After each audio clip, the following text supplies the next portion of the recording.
नमस्कार आप सभी को। आज एक अलग ही तरीके की रामायण में बातें करेंगे। रामायण आप सभी लोग जानते हैं, सबके घरों में रखा हुआ है, सब लोग पूजा-पाठ करते हैं उसकी, रामायण पढ़ी भी होगी आपने। लेकिन आज रामायण को हम एक अलग तरीके से समझने की कोशिश करेंगे। रामायण सिर्फ़ एक महाकाव्य नहीं है, रामायण एक हमारे जीवन जीने का पूरा का पूरा फ्रेमवर्क है। इसमें जीवन के हर पहलू को कैसे जिया जाए, समाज में कैसे रहा जाए, कब क्या डिसीज़न लेना चाहिए, हर चीज़ की जानकारी उसमें है। लेकिन आज का टॉपिक थोड़ा-सा अलग है। आज हम रिलेट करने की कोशिश करेंगे कि रामायण जो है हमारे अंदर कैसे चल रही है। आपको पता है कि पूरा रामायण हमारे अंदर चल रही है। रामायण हमारे अंदर ही पूरी की पूरी समाहित है। रामायण के हर पात्र हमारे शरीर से, हमारी भावनाओं से, हमारे एक्शन से कहीं न कहीं जुड़े हुए हैं। चलिए आज इसी बात को सिद्ध करने के लिए आज हम पढ़ते हैं देह रामायण। देह रामायण एक नया कोई शब्द नहीं है या नया रामायण नहीं है जो मैं बना रहा हूँ या किसी ने बनाई हुई है। अगर आपने कभी आनंद रामायण पढ़ी होगी, तो उसमें एक बार का आता है कि राम जी एक बार प्रभु राम माता सीता से एक बार कहते हैं और अपनी सारी घटनाओं को बात करते हैं। उनसे पूछते हैं कि आपने क्या देखा? आपने क्या सीखा इनसे? तो सीता माता जो जवाब देती हैं, वही देह रामायण है। सीता माता रामायण में हुई हर घटनाओं को शरीर से जोड़ के देखती हैं, आपके देह से जोड़ जाती हैं। वही रामायण बाद में देह रामायण के नाम से फेमस हुआ। चलिए देखते हैं देह रामायण क्या है? कोशिश करेंगे।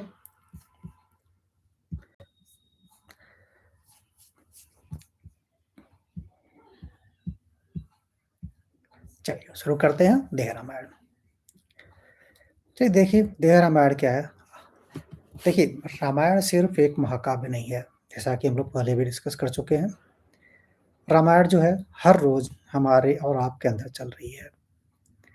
राम, रावण, सीता ये कोई बाहर के पात्र नहीं हैं। ये सब आपके अपने शरीर और मन के अंदर हैं। आज मैं अब दिखाऊँगा कि पूरी देह रामायण आपके अंदर किस प्रकार चलती है। नमस्कार मित्रों, मैं अंगद। आज हम बात करेंगे बेहद अनोखे विषय पर। टॉपिक है देह रामायण। चलिए, हमारे ऋषियों ने कहा है, यत् पिंडे तत् ब्रह्मांडे, यानी कि जो ब्रह्मांड में है, वही आपके शरीर में है।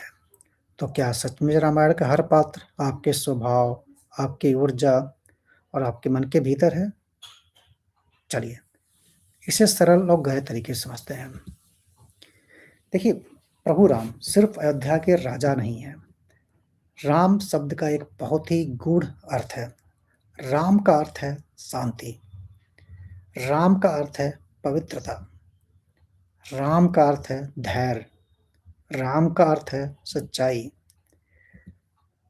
जब आप शांत होते हैं, तब आप राम होते हैं। जब आप सही से निर्णय लेते हैं, तब आप राम होते हैं। जब आप सत्य पर चलते हैं, तब आप राम होते हैं। तब आपके जब आप सही निर्णय लेते हैं, सत्य पर चलते हैं, शांत होते हैं, स्वयं को अपने वश में रखे रहते हैं, तब आपके अंदर के राम सक्रिय होते हैं। अगला पात्र आता है माता सीता। सीता क्या है? ये आपका मन है। सीता आपके मन की शक्ति है और आपको पता है कि मन को चंचल कहा गया है और सीता भी परिस्थितियों से बहुत प्रभावित होती हैं। जब मन कमज़ोर होता है, तब वो अपने बाहरी आकर्षणों से खिंच जाता है। जैसे कि रामायण में सीता माता स्वर्ण मृग से आकर्षित हो जाती हैं। अब यहाँ स्वर्ण मृग क्या है? आइए देखते हैं। स्वर्ण मृग जो चीज़ बाहर से सुनहरी दिखती है, लेकिन असल में भ्रम है, जैसा कि रामायण में भी था। स्वर्ण मृग नाम की कोई चीज़ नहीं होती है, सिर्फ़ बाहर सुंदरी दिखती थी, क्योंकि सीता मन है, चंचल है, इसलिए वो भ्रमित हो जाती हैं। स्वर्ण मृग क्या है? जैसे प्रशंसा की भूख, इच्छाएँ, आपकी तुलना, आप जब आप जब हम इल्यूज़न का पीछा करते हैं, तब हमारा मन जो है, वो रावण के कंट्रोल में चला जाता है। हमारा मन यानी कि सीता, यानी कि जब हम प्रशंसा की भूख, अपनी इच्छाएँ, तुलना, अपनी से तुलना, किसी से तुलना की बातें करते हैं, तब हमारा मन रावण के कंट्रोल चलता है। रावण क्या है? अब देखते हैं रावण। रावण कुछ बाहरी चीज़ नहीं है, कोई बाहरी व्यक्ति नहीं है, कोई बाहरी राक्षस या कुछ ऐसा नहीं है। ये आपके मन का और आपका अहंकार है। यानी कि रावण बाहर नहीं है, रावण आपके भीतर का ईगो है। रावण के 10 सिर हैं, 10 सिर जो हैं वो आपके 10 नकारात्मक गुणों को बताते हैं।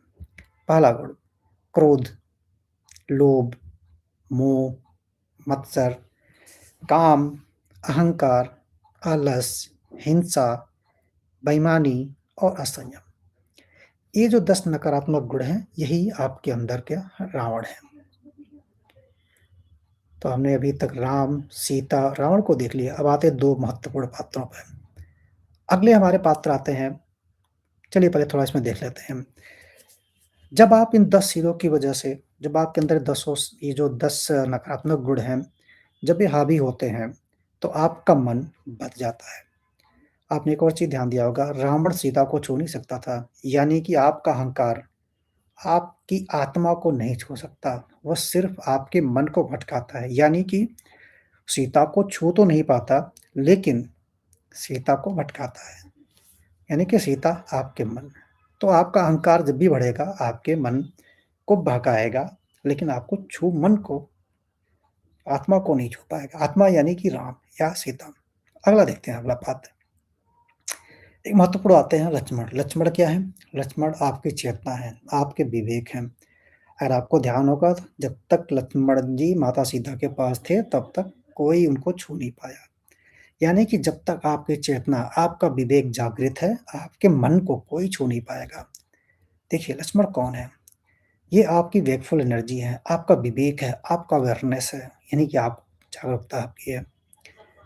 जब तक लक्ष्मण या जागरूकता आपके साथ रहती है, कोई भी नेगेटिव एनर्जी आपको नहीं ले आ सकती। यहाँ पर भी जब तक लक्ष्मण जी माता सीता के पास थे, रावण उन्हें छू भी नहीं सका। अब आते हैं, देखते हैं लक्ष्मण रेखा क्या है। लक्ष्मण रेखा आपके जीवन की सीमाएँ हैं, अनुशासन है, आपका सेल्फ कंट्रोल है।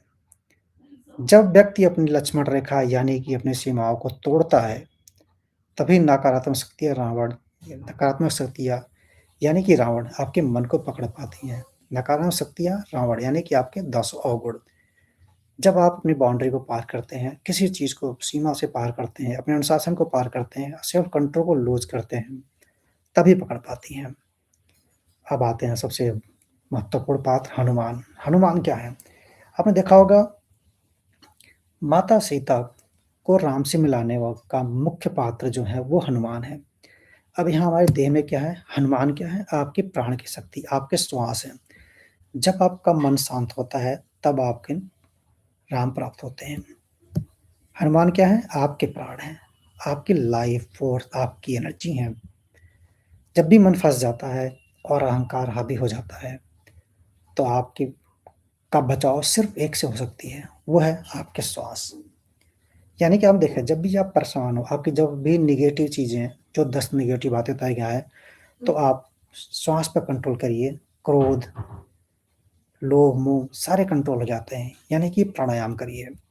इसीलिए जब भी होता है ध्यान में, संकट में, हम हनुमान का स्मरण करते हैं, क्योंकि प्राणायाम ही मन को मुक्त करता है। यानी कि जब आप प्राणायाम करते हैं, तभी आप दसों पर कंट्रोल कर पाते हैं, विजय कर पाते हैं, दसों अपनी अवगुणों पर, और आप मन को यानी कि सीता को मुक्त कर पाते हैं।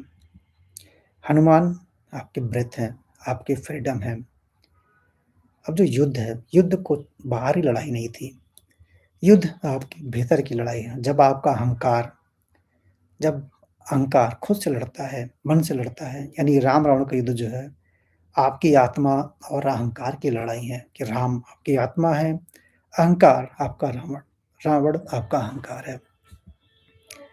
और हर व्यक्ति के भीतर ये युद्ध चलता रहता है। हमेशा आपकी आत्मा अपने अहंकार से लड़ाई करती रहती है, लड़ता रहता है, युद्ध चलता रहता है आपस में। राम सत्य है, रावण ईगो है, सीता मन है, तो लक्ष्मण जागरूकता है, हनुमान प्राण है। जब भी इनमें से कोई भी इम्बैलेंस होता है, यानी कि सत्य से, घमंड से, मन, जागरूकता, प्राण, जब भी कोई इम्बैलेंस होता है, तभी जीवन में समस्या आती है। जीवन की हर समस्या अगर आप ध्यान देंगे, तो इन्हीं पाँचों तंत्रों से आती है। अंत में विजय किसकी होती है? अंत में विजय जब आपका अहंकार गिरता है, यानी आपका अहंकार मरता है। आपके भीतर की नकारात्मकता जब मर जाती है, तभी आपका जीवन बदलता है। रामायण का संदेश बिल्कुल स्पष्ट है, अंत में विजय सत्य की ही होती है। अहंकार चाहे कितना भी बड़ा हो, आत्मा की शक्ति उससे हमेशा बड़ी है। रोज़ सुबह आप 2 मिनट या 5 बातें याद करें, आपका जीवन सफल हो जाएगा। बोलें, मैं शांत हूँ, मेरा मन पवित्र है, मेरा ईगो मेरा मालिक नहीं है, मैं जागरूक हूँ, मेरी श्वास मेरी शक्ति है। देखिए, आपका पूरा दिन बदल जाएगा, पूरा जीवन सुखमय हो जाएगा। धन्यवाद।